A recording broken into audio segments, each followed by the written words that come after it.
Welcome back. Welcome back, folks. We are here off a hiatus. Had a nice little bye week. Everything's good. Not too worried, even though we are coming off of a loss. I'm still all right. It was a thrilling loss. Thrilling loss. So today, after our midterm, we're gonna kind of talk about a mid-season rundown, where we think they are, where we think the Trojans are, where they can improve, and we'll look at Arizona a little bit. I want to say this because we haven't talked since Utah. Right. Caleb Williams proved that he's a Superman. I'm gonna start off with this. You win that Utah game, he put the team on his back and he performed. He did the best he was able to do, and depth caught the Trojans. We know they're not deep, but in reality, like, he put that team on his back, and what he did, like, Lee Corso said it, I think, like a couple weeks ago. Caleb Williams is the only Heisman candidate west of the Mississippi. You know what I mean? So everybody's fighting east of the Mississippi, which might have him win the Heisman. But what he did in that Utah game, hands down, is what a leader is what a championship quarterback is. Injuries, I think injuries got the best of him, and bad officiating and bad defensive play, but that's neither here nor there. Not bad defensive play, bad defensive scheme. Because those dudes at that Utah game, those dudes was playing on defense. They were hitting, those dudes were playing. So I would say more scheme than bad defensive play, I guess you would say. But neither here nor there. This is the Salute to Troy, LAFB Bet Online podcast. Phil's back. I'm back. We're off a hiatus. Bye week was good to me. I got to welcome another life into the world. I had a kid, just in case y'all missed us. How was your bye week, Phil? Did you get to enjoy? Did you have to go to dinner again?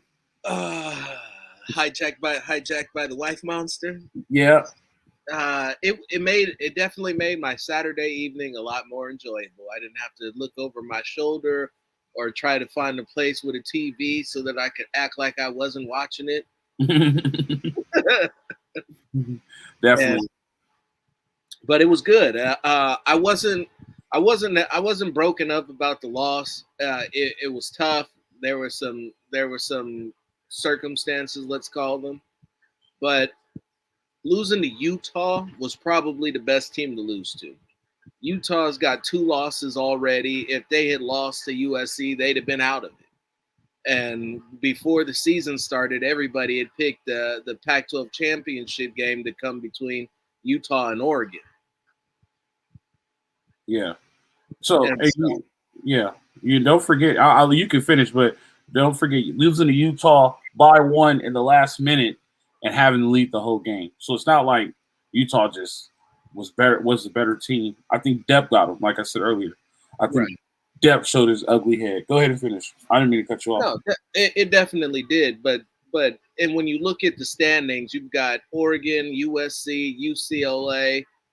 Then there was, I think it is Utah after UCLA. Then Washington, Oregon State, then Washington. Those are your top 6 teams. And losing Utah still plays Oregon. Washington and Oregon State play just about everybody. But the real challenge comes with the matchup again, the crosstown matchup. That's where the Pac-12 South is going to be won or lost this season. Which is great for football. It's great for football. It's great for LA. It's great for the NLI. I will tell you that. Like, there's no maybe Oregon, but other than that, there's no team in the Pac-12 that can match USC's as far as NLI, that can match UCLA as far as NLI. You know what I mean? So, like, even with other teams, it's like, if I'm 18, why would I go to Tuscaloosa? And I could stay in LA. I could be a celebrity at 18 in LA. You know what I mean? Well, it's funny that you make that statement because there was somebody else that felt that very same way. It was a little higher up like the head coach for Alabama, who decided he was stepping away at the end of this year because he can no longer compete without a recruiting advantage. Hey, and I said this early when it came out, and this ain't no fun when the rabbit got the gun, right? Everybody could play your game now, and now you're ready to leave. Like, you know what I mean? But like, that's great. I hope. All right, so talking about the Trojans, so we got games that's coming up that are great for us as far as schedule wise and putting us in a position to play UCLA to go to Vegas, right? So we still have Cal, we still have Arizona, we still have Colorado, which is great. We got Colorado at home, so we don't have to worry about elevation. We play Arizona this weekend in Tucson, and we'll talk about that in a little bit. And we have Cal. Cal's going to play above their head because it is a rivalry. It's not as big as UCLA, but there is still some rivalry aspects to it. And, I mean, without SC, Cal would not have any consideration for the Big Ten, which they are trying to consider them. And they're working a backdoor deal to try to get Cal and Stanford into the Big Ten. So there's a little, big brother, little brother thing going on there. But at the end of the day, they are set up to play to go to the Pac-12 championship, right? Yes, sir. I mean, so like we might as well just swing into it now. Where we are right now, if I was to give a grade for USC right now, this very moment, I will give them. Oh man, it's so hard. B-, C+. And I'll tell you why. Now, everybody, okay, I understand. Caleb Williams, Mario, Jordan, Travis Dye, the offensive line is better than expected. They're scoring a lot of points. That is fine. That's perfect. But that's only 50% of the game, right? Anytime you give 200 yards to a tight end and you legit give them a void space, they just attack it and just take advantage of it. That's just how things – so they're not a complete team. I have not seen a complete game out of them yet, and I don't think the defense is good enough. Like, everybody's like, CFP. This is me showing tough love and being a generous fan and an alumni. You do not want to go to the CFP this year because you are not ready. It is a very bad idea to go to CFP. You want to go to a New Year's Six or 31 Bowl, any type of those bowls. You go to CFP, they're going to get boat raced. They're just not deep enough, and you saw that in Utah, right? They're not deep enough. Schematically on defense, they're not good enough. They're just not ready. Now, are they getting ready? Yeah, I'm not saying that the product that they're putting on the field is great, and they've already won 2 more games than they won last year. They are bowl eligible. They're the number 10 team in the nation. They have a shot. But to say they want to go play Georgia will run them off the field. You know what I mean? That's what I'm saying. So if Georgia is the milestone, right? If Georgia is the standard, that's what I meant to say. Georgia's the standard. I'm not sure they beat Tennessee. Well, we'll find out in a couple of weeks. Next week, right? But if Georgia's the standard, as of right now, if Georgia's the standard, where's SC compared to that standard? You know what I mean? Right. Where do you put them to that standard? So that's why you give the grade they're like B-, high C+. Like, they're a good football. They're above average football team. Right. They're not great. They're not excellent, but they're above average football team, which is great improvement. Last year they were sorry. They were a below average, awful football team. So yeah, they made leaps and bounds, but where they are right now, they're not where people think they really are. I guess that's the best way to put it. That's a great way to look at it. You said a B-, C+. That's a little harsher than what I would have given them. I would have given them a solid B because the offense is so much better than the defense. But having watched these guys, the players have grown on me, and I don't think so much as the fact that they don't have a bad defense. I think their defensive scheme is just not one that I'm fond of, and that's about as nicely as I could put it. I got you. Before we get going, I forgot to do this, but here we go. Basketball is back, and BetOnline remains your number one source for all your sports betting needs this season. You'll always find the latest odds, team matchup info, player news, game trends at BetOnline, and your continued source for all sports wagering information. BetOnline features live betting, free contests, and giveaways all season long. Always the fastest and easiest way to bet on all your favorite events, whether it's NFL, NBA, NHL, MMA, tennis, boxing, or even golf. Head to betonline.ag to join and receive your 50% welcome bonus with your first deposit. Make sure you use promo code BLEAV, that's BLEAV, to receive your rewards. BetOnline when the game starts. They got rid of that 100%. They didn't put no cap on it. They got rid of that 100%. All right, so back. Nope, man, we're going to have to stop that. Hey, I will say this, especially watching the Utah game. SC secondary is not that bad. No, they're not. They've grown a lot, but it goes back to iron sharpening iron. Their receivers can't be that good, and that secondary stay that bad. It's not possible. No, 100%. So, and that might be a good point. Maybe the receivers and being in camp torching them all. And when Mario was there in the spring, and we saw the spring game, and Mario Williams was just having a field day, and we're like, oh, it's going to be bad. But there are some transfers out there, right? But I will say this. The corners are okay, but those two safeties are dudes. Yeah. Right? And those two safeties, and Seven will hit you. Mm-hmm. He will hit you, and he does no shame in trying to come up and hit you, and he will put some lumber on you. Like, those safeties are dudes. They're put in bad situations, and I don't think that's fair to them. No. I think if they're in a sound scheme, they will be talked about a lot more. If they would just run a basic 4-3, just a basic 4-3, the whole thing would look so much better. 100%. It's just so weird. Now, I will say this, like, as we work down, I don't think the linebackers are that great.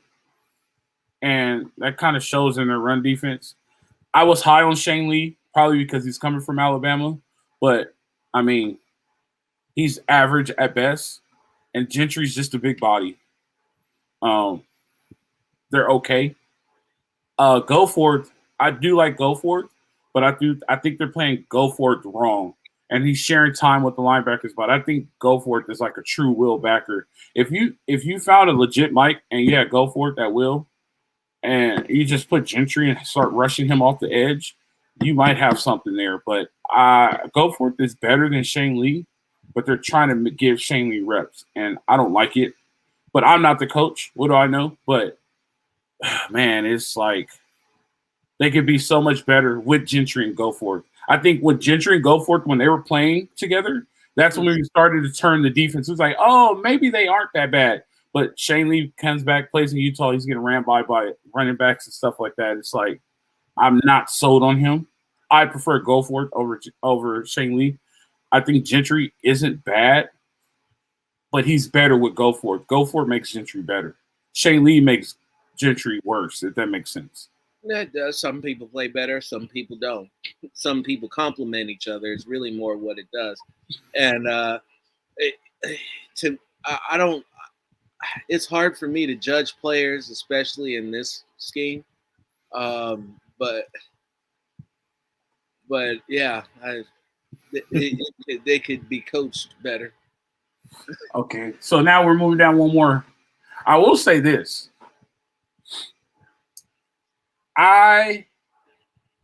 If I was to rank the defense by level, I would say the best position. If I was to do 1, 2, 3, right, secondary, linebackers, D line, I'll say the secondary is first, and I'll say the D line is second, and it's close. Yeah, it's close 1, 2, and then the linebackers are last. But I mean, they're probably the worst position, but it's close 1, 2. The D line. And I will eat crow. I didn't think the D-line was going to be as good as they were this year. And the D-line is playing very well, and they're playing very deep, and they are producing a whole bunch of sacks. Mm-hmm. Like, they're doing very, very well. And Tupou is playing lights out football. I mean, there was a game where he had 3 sacks in the first half against Wazoo, and so he's playing solid football. They have up and coming youngsters making sacks.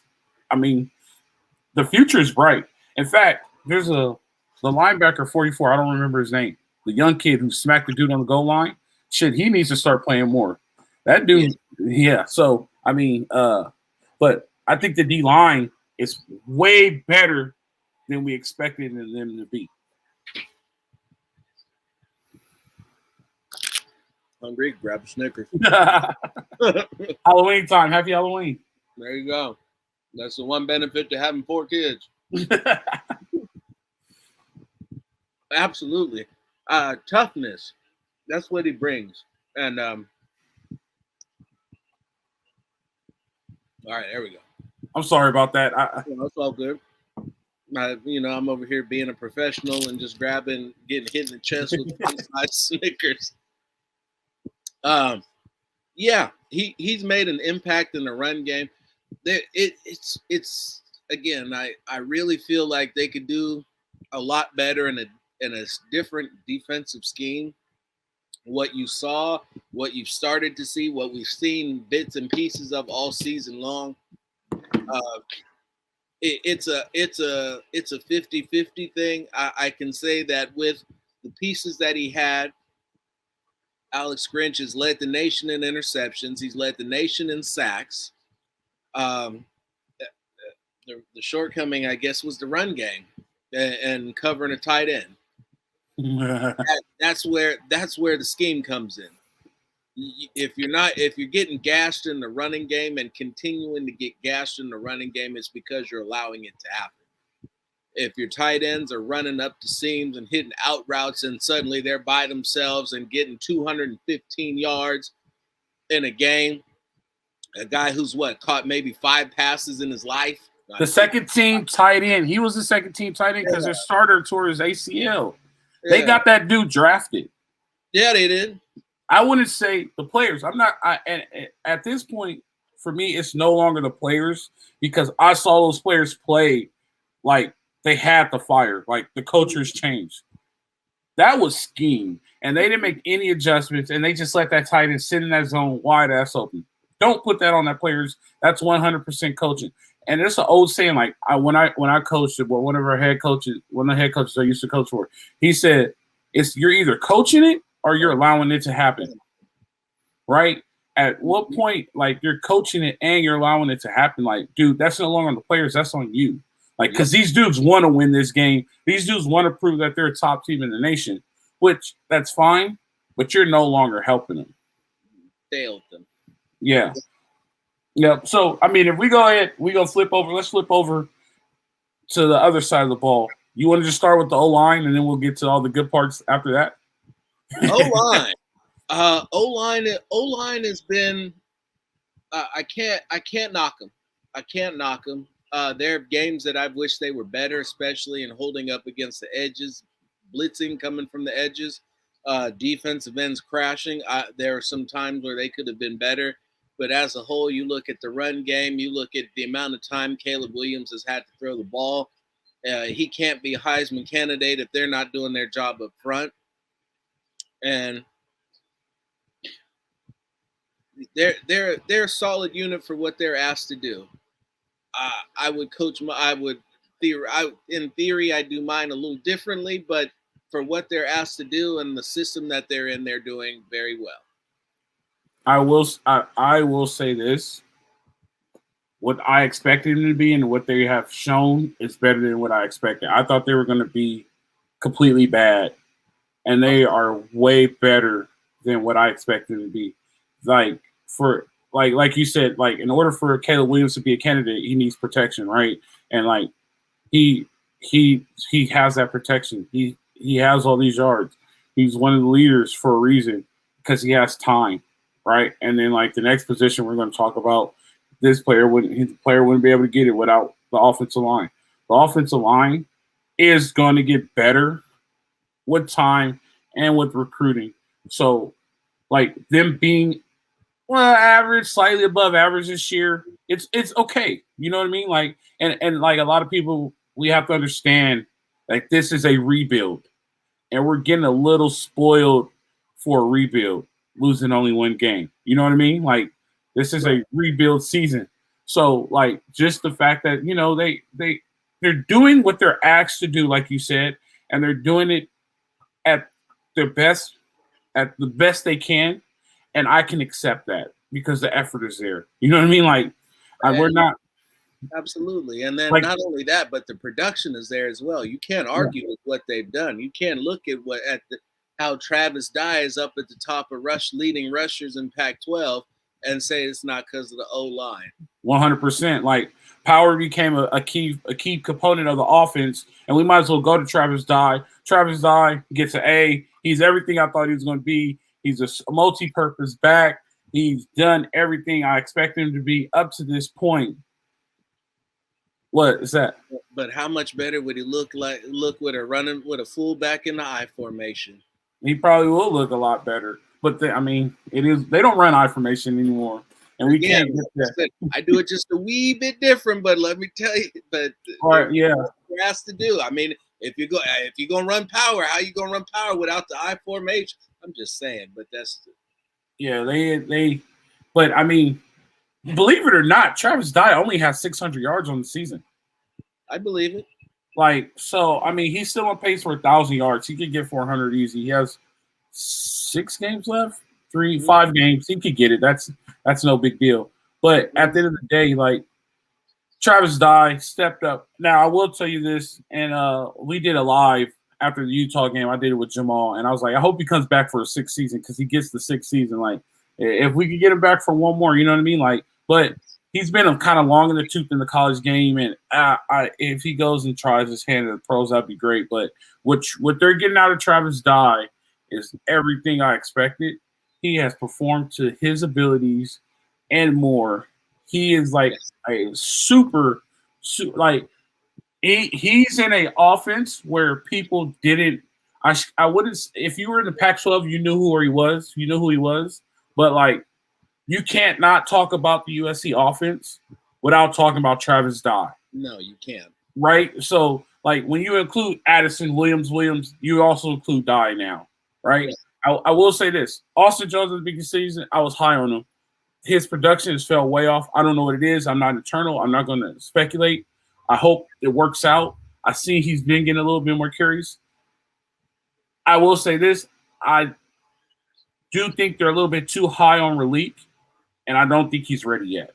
No, I don't think he's ready yet, and he's a great special teams guy. He had that big return against Utah, but I don't think he's ready yet to get the production that he's getting. Like, he's getting a lot more carries, and those carries can go to Austin Jones, and you could get a lot better production, I guess you could say. But running back wise, I think running back is like A-, B+. Travis Dye, Austin Jones, like hopefully Austin Jones starts getting more carries and things happen. Maybe they figured it out bye week, and we start getting that 1-2 punch again that we saw in the beginning of the season. It's hard to take Travis Dye off the field when he's running like that. Now I'm gonna own up to it and be honest. At the start of when we first started doing this at the spring game and watching the running backs, I was not very high on them at all. In fact, I was quite low on the running backs. But I have been pleasantly surprised through everything. I've seen flashes of Raleek Brown, but like you said, he's not quite there. I look at him and I worry about that size because he's in college now, so he's not going to get very much taller if he does at all. Mm-hmm. Austin Jones, like you said, that's a mystery. I'm not going to speculate because I have no knowledge of that whatsoever. But with the way that Travis Dye has been running, all I can say is that he's made a believer out of me. Do I want to see him for his 6th year? If he comes back, I'll be happy to see him. But I think that they could get better.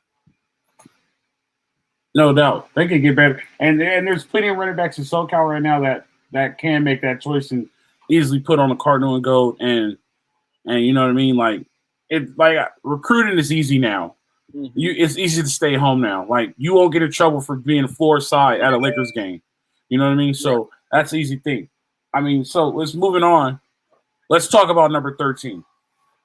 Special guy.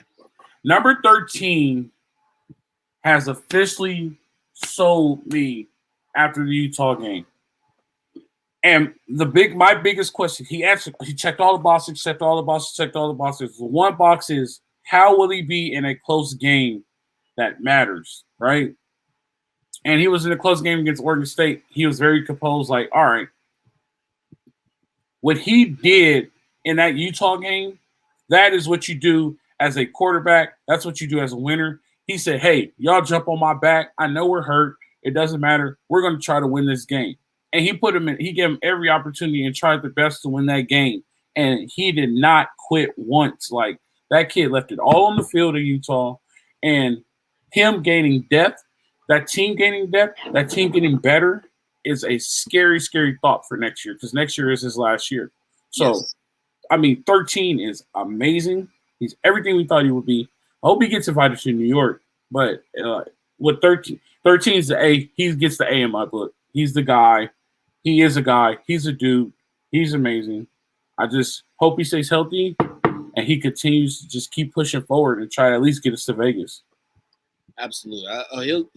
I really, really have been pleased with him.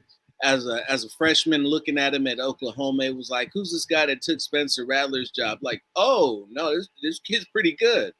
But moving across country, coming to the Pac-12, I could only speculate as to what I thought he would be, but he has pleasantly surprised me. He's continued to develop. I mean, we still got to remember, he's a young kid. He's still, 19, 20? Yeah.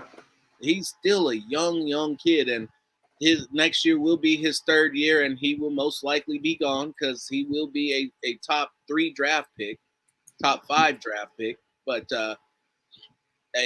I'm glad that he's on our team, and I'm glad that we get one more year with him, because what he can do next year is going to be scary. What do you think about the comparison of Patrick Mahomes to him?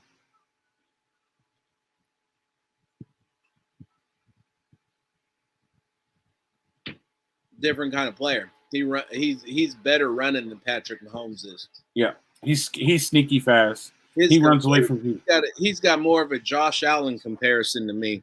Yeah, I do like the fact that he's just a playmaker, though. Yeah. All right, let's spread it out now.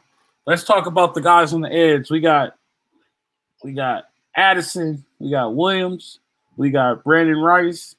I'm even include the big guys in there. We got the 2 tight ends who actually have like 7 touchdowns this year, who are freakishly athletic, who are also coming back next year. Like, it's just the foresight of this team is just amazing. Receiver play, how do you feel about it? I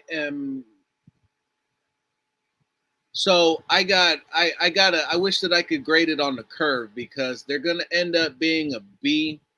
And it's not because their top guys aren't A's. It's because I feel like we should be getting more from Brenden Rice. I feel like we could, like Mario Williams, Jordan Addison, A's. Don't get me wrong. They're good. They're good as it gets in college football. Brenden Rice has got the size. He's got the pedigree, but he's not catching passes in crucial situations, and he hadn't scored. He doesn't have a touchdown? No. Wow.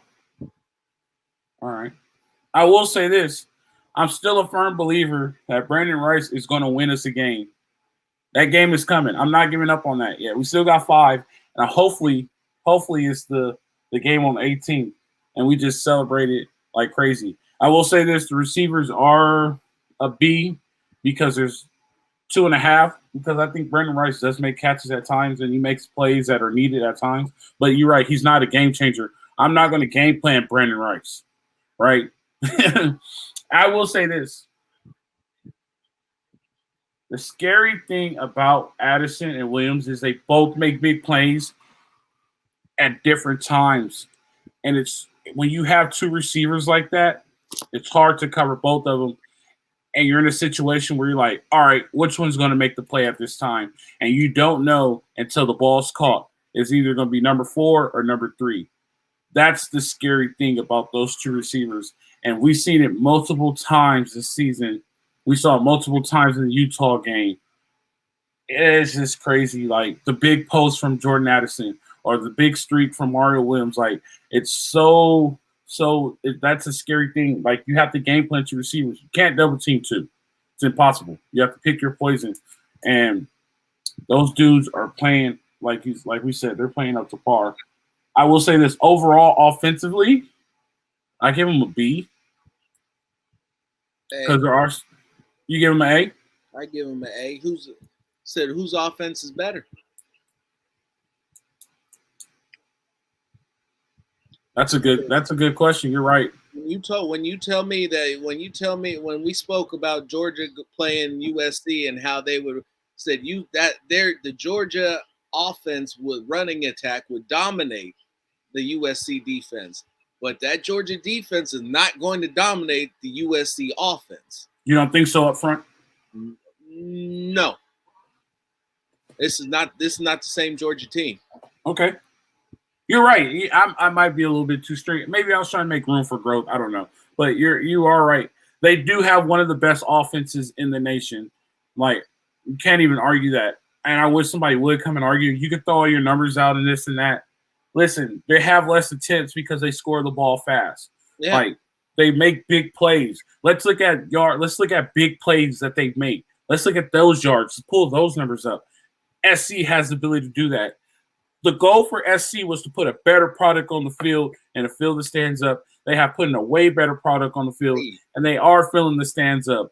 You can't be upset at what SC has put together overall. That's all I'm saying. This is Super Troy Podcast brought to you by Bet Online. I will say this. Overall, up to date, middle of the season, I'm impressed even with one loss. I'm impressed with the loss because the star player played like a star player. Those defensive guys played their asses off, and they showed that they wanted to win, and the culture there has turned. They lost in the last minute, and things happen, and you can't control everything, and that's fine, 100%.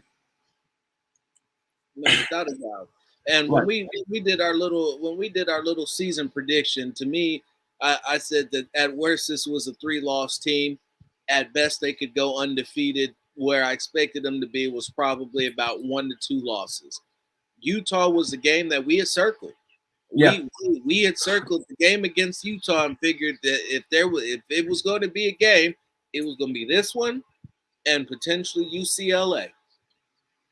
And it's panning out to be that 100%. Exactly, and it's going to and that's what it's come down to. You see Utah, which UCLA beat, and they lost to Utah and UCLA. They have a chance to, if they beat UCLA, they have a chance to cement the South Division and take themselves to Vegas and for a shot at the Rose Bowl. 100%. And so, looking upon that, we're moving on. Bye week's over. We got the Wildcats. We have to go to Tucson. We don't have to worry about elevation, which apparently none of those players ever played in but Brenden Rice. And they realized, I will say this, before we move on, I'm going to be real quick with this. Caleb Williams and Lincoln Riley being in the Pac-12 shows how hard it is to play on the road in Pac-12. Oregon State, Utah, Colorado, it shows how hard it is. And a lot of people, them being in primetime slots, shows how hard it really is. And it's a great thing, and I love every bit of it. Let's move on. Got to go to Tucson. Got to play in Arizona. Great weather. Got healthy. Had a week off. Had a chance to chill. You're coming off of a tough loss. What are you expecting to see? 7, I think they play at 7 this evening. 7, whatever time. They don't have a primetime game because it is Arizona. A very below-average team. They could play average. 3 wins on the season, I believe. What are you expecting to see out of the Trojans this weekend? To blow the freaking doors off the Wildcats. If they don't beat the Wildcats by about 30, I will be surprised. I will tell you this. It may not happen because I haven't looked, and I should look. But we don't know how healthy they are. We don't know how serious the injuries are. And depth is an issue. You know what I mean? So if injuries come to play, it may not be a 50-0 game, but I'm with you. Don't hold anything back. Put 70 up if you could put 70 up. If any game was a fucking statement game, this is the statement game. Jetfish, I'm sorry. I know you've been in the game forever, blah, blah, blah, this and that. we're going to beat the shit out of you. Sorry, we have to. Stomping on your necks. The next 3 teams are going to get get dog walk. Yep. And it is what it is because these are like you just came. If they would have won and coming off a bye and they beat Arizona 35-14, they beat Cal 40-27 or 17, they beat Colorado. You know what I mean? It is what it is. Yeah. But they just lost, and now you motherfuckers got to get kicked in the teeth. Blame Utah for what's about to happen to y'all. You know what I mean? So it is what it is, man. And that's what I expect to see. I honestly just want to see them get healthy. But I'm happy the schedule plays in their favor. They have enough time to work on their stuff to be ready for the 18th, which is a big game. Will be a big week for us. But we can't look there first. We got to take care of Tucson. We have to go there. We got to get our offense right. Hopefully everybody's healthy. We got to get right, make plays, score touchdowns. I'm just looking for a big win, make a statement, and just move on. Again, you know, we're at a spot now where we're playing out the string. We're not going to get too high. We're not going to get caught in the trap of looking forward. Arizona doesn't have much to offer. So the remainder of the schedule doesn't. Cal doesn't have much to offer. So but you're looking at then you're looking at the big game, and then you're looking at Notre Dame. So we just need to take care of our business. Take it 1 week at a time, execute, pay attention to detail, and for the love of God, fix the defense. I will say this, and I said it before. Mid-season, after the midterm, I think the Trojans overall, like I said, I give them a C+B. You give them an A, and I'm just telling you where the standard is, and it is what it is. There's room to grow for both of us, but overall, I think we're both happy with the product that the Trojans have put on the field this year. I think we're happy with what's going to happen in the future, and I think that we're happy of the growth that happened. If you want to play football, you want to play competitive football, you ain't got to leave the state anymore. Sit here and watch it happen, be a celebrity hill. You got anything else, Phil? No. Look for my article. Said USC's path to Pasadena. There we go. Should be coming out pretty soon. There we go. Good deal. Hey, it's always good. Don't forget, we'll have the film next week. We're back at it. We're off bye week. We just want to give you – we know y'all missed us, so we wanted to show our great faces to y'all, man. We love you guys. Keep supporting. Like always, this has been the LAFB Salute to Troy podcast brought to you by Bet Online. You know how it goes. Live free. Fight on.